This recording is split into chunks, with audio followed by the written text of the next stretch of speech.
मध्य प्रदेश के मुख्यमंत्री डॉक्टर मोहन यादव ने छिंदवाड़ा से राज्यव्यापी मुख्यमंत्री जन विश्वास अभियान शुरू किया है। वे जनता और अधिकारियों के साथ सीधे संवाद कार्यक्रमों में हिस्सा ले रहे हैं। वहीं अब मोहन सरकार के अभियान पर सियासत शुरू हो गई है। मध्य प्रदेश की जनता का नारा है जन जन का विश्वास, भाजपा और विकास। ये भारतीय जनता पार्टी की विकास यात्रा का और अधिक विस्तार है और ये विस्तार क्रमशः चलने वाली प्रक्रिया के माध्यम से चल रहा है। हमने बेसिक इंफ्रास्ट्रक्चर में काम किया। आपको याद होगा जब दिग्विजय सिंह जी मुख्यमंत्री थे तो वो कहते थे सड़क, बिजली और पानी की क्या आवश्यकता है, चुनाव तो मैनेजमेंट से जीते जाते हैं। ये कांग्रेस का सोच था और भारतीय जनता पार्टी का संकल्प क्या था कि मध्य प्रदेश को इंफ्रास्ट्रक्चर में आगे लाना है, मध्य प्रदेश में सिंचाई का रकबा बढ़ाना है। भारतीय जनता पार्टी का क्या सोच था आप याद कीजिए। वो हमेशा कहती थी कि हम मध्य प्रदेश में उद्योग, धंधे, व्यापार, किसान, गरीब, युवा और महिलाओं के कल्याण के लिए कार्य करेंगे।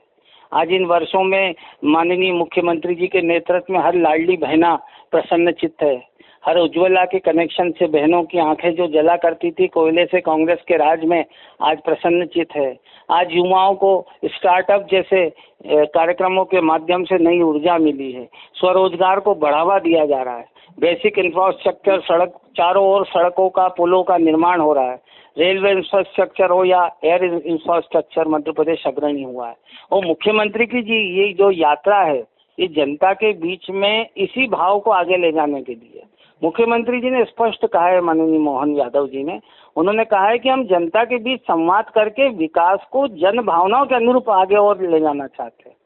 तो स्वाभाविक है जन संवाद के माध्यम से विकास हो, यही तो लोकतंत्र की इच्छा है। और चूंकि कांग्रेस में परिवारवाद है, कुछ परिवारों का शासन है, कुछ गुटों का शासन है, तो उनको जन आशीर्वाद जो होता है, जनता का जो दिशा दर्शन होता है, उससे कोई लेना देना नहीं, क्योंकि कांग्रेस तो परिवार दर्शन की पार्टी है।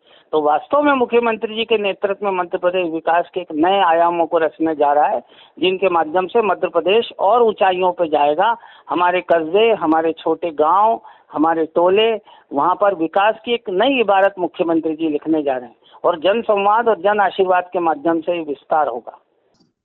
देखिए, मुझे ऐसा लगता है कि जन विश्वास जो अभियान है इसकी आवश्यकता इनको क्यों पड़ी, क्योंकि जनविश्वास खो चुके हैं। अगर ये जनविश्वास खोते नहीं तो इनका जो राष्ट्रीय अध्यक्ष है वो अपना बूथ नहीं हार जाता। इनकी जो परंपरागत सीट रही है नरोत्तम मिश्रा जी की, जो कि केवल पिछले चुनाव में हारे हैं, उसको अगर ये पूरा मंत्रिमंडल मिलकर नहीं जिता पाया तो इसका मतलब है कि जनविश्वास को खो चुके हैं। तो जनविश्वास को हासिल करने के लिए अगर ये जनविश्वास यात्राएं करना चाहते हैं तो इनको पहले तो ये याद रखना चाहिए कि जनविश्वास तब हासिल होगा जब जो जिस प्रकार से केन बेतवा जो लिंक परियोजना है उसमें घोटाला न हुआ होता, भारतीय जनता पार्टी के लोगों ने उसमें भ्रष्टाचार न किया होता, इंदौर जैसा जो शहर है जो स्वच्छता का पर्याय बन चुका है, वहां पर अगर दूषित पानी पीने से 35 लोगों की मौत न हो जाती तो इनको जनविश्वास हासिल होता। इनको जनविश्वास तब हासिल होता जब यहाँ पर जनता के पास रोजगार होता, महंगाई इतने चरम पर न होती, तो इनको जनविश्वास हासिल होता। अगर हम ये देखें कि मुख्यमंत्री का पूरा परिवार ही अगर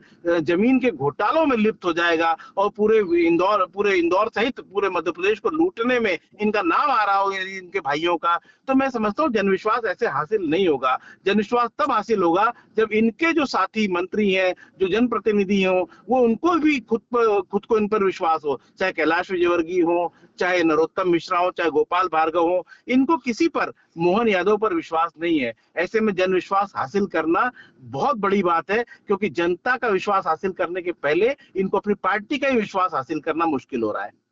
देखिए, मध्य प्रदेश में भारतीय जनता पार्टी के शासनकाल को लगभग 23 वर्ष हो चुके हैं। ऐसे में मध्य प्रदेश की बराबरी कर्नाटक से होना चाहिए थी, पंजाब से होना चाहिए थी, महाराष्ट्र से होना चाहिए और गुजरात से होना चाहिए थी। लेकिन अभी भी यदि हम जनविश्वास हासिल करने में लगे हुए हैं, यहाँ के लोगों को अगर रोजगार नहीं दे पा रहे हैं या उद्योग धंधे स्थापित नहीं हो रहे हैं, तो इसका मतलब साफ है कि मध्य प्रदेश का जो पूरा भारतीय जनता पार्टी का जो शासनकाल रहा है वो पूरी तरह से फेल्योर का रहा है। इनको तो अब जनविश्वास हासिल करने की बजाय पहले तो एक व्हाइट पेपर जारी करना चाहिए, एक श्वेत पत्र जारी करना चाहिए कि अपने 2 दशक से अधिक के कार्यकाल में मध्य प्रदेश को अब तक क्या हासिल हुआ है, मध्य प्रदेश क्यों अभी भी बिहार और झारखंड के से उसकी तुलना होती रही है। मेरा ये साफ कहना है कि अगर मध्य प्रदेश, अगर कर्नाटक नहीं बन पाया, मध्य प्रदेश यदि गुजरात नहीं बन पाया, मध्य प्रदेश यदि महाराष्ट्र नहीं बन पाया, तो इसका पूरा का पूरा दोष भारतीय जनता पार्टी के निकम्मे शासनकाल को है।